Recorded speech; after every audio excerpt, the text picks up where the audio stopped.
ગઢાળી ગામમાં ભાવસાર કુટુંબમાં અભરાજભાઈ શેઠ એકાંતિક ભક્ત હતા. ભગવાન પર પૂર્ણ શ્રદ્ધા અને વિશ્વાસ હતો.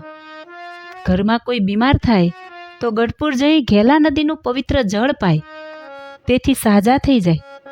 દિલમાં વિશ્વાસ કે આ ચરણામૃત જે પીશે તેનો રોગ નાશ થઈ જશે.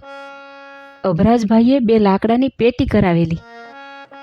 નિજ વૃત્યુધમ પ્રાપ્ત ધન ધાન્યાદિતશ્ચ તેહ અર્પ્યો દશાંશ કૃષ્ણાય વિશોષસ્તિત્વ દુર્બલેહ.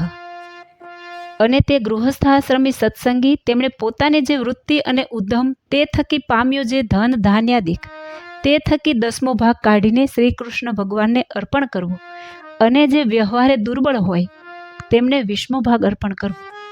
આ શિક્ષાપત્રી શ્લોક પ્રમાણે એક પેટીમાં મહિને જે આવક આવે તેમાંથી 10મો ભાગ જે થાય તેના પ્રમાણમાં જે પૈસા થાય તે પેટીમાં નાખી દે. બીજી પેટીમાં વ્યક્તિ દીઠ 8 આના નામ વેરાના નાખે. તાળું દઈને તેની ચાવી બીજા ભક્તને આપી દેતા. એક વખત તેમના પુત્રવધુ પોતાના માવતરે ગયા. ત્યાં અચાનક બીમાર થઈ ગયા. વેવાઈએ કાગળ લખ્યો કે અભરાજ વેવાઈને માલમ થાય કે અમારી દીકરી બીમાર છે તો તમે ખબર કાઢવા આવો. દવા કરાવીએ છીએ પણ બિલકુલ ફરક પડતો નથી. કાગળ આવ્યો કે તરત અભરાજભાઈને યાદ આવ્યું કે દીકરો પરણીને આવ્યો ત્યારે વહુનું નામું ભગવાનના ચોપડામાં લખાણું નથી, નહીતર આવું બને નહીં. માંદગી આવે કેમ? ભૂલથી નામ લખવાનું રહી ગયું છે. પછી ભગવાનના ચોપડામાં નામ લખીને 8 આના પેટીમાં મૂકી દીધા.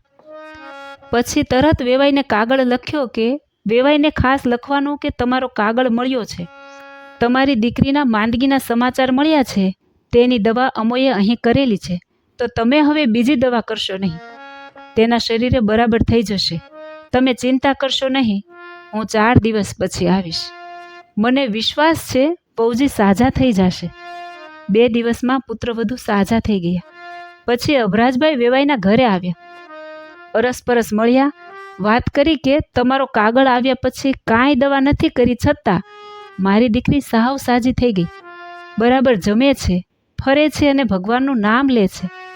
તમો ત્યાં શું દવા કરી કે દર્દી અહીં બેઠું હોય અને તમે તમારે ઘરે દવા કરી ને રોગ જતો રહ્યો?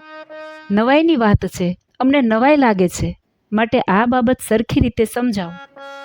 અભરાજભાઈએ કહ્યું, તમારી દીકરી અમારે ઘેર પરણીને આવ્યા, પણ એનું નામ અમારા ઈષ્ટદેવ સ્વામિનારાયણ ભગવાનના ચોપડે લખતા ભૂલાઈ ગયેલ હતું.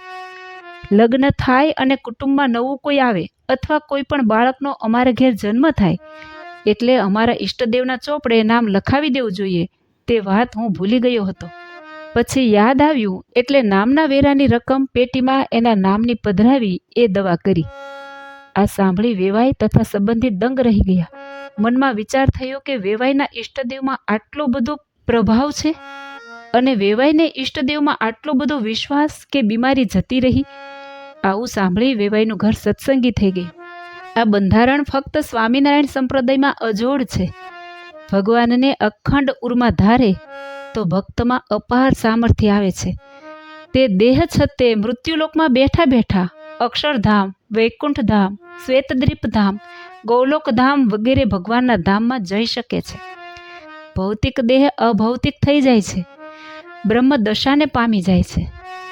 નવા મકાનને ચમકાવવા કલરની જરૂર છે, નવા કીર્તનને ચમકાવવા સંગીતની જરૂર છે, નવી વસ્તુને ચમકાવવા જાહેરાતની જરૂર છે, તેમ જીવનને ચમકાવવા સત્સંગની જરૂર છે.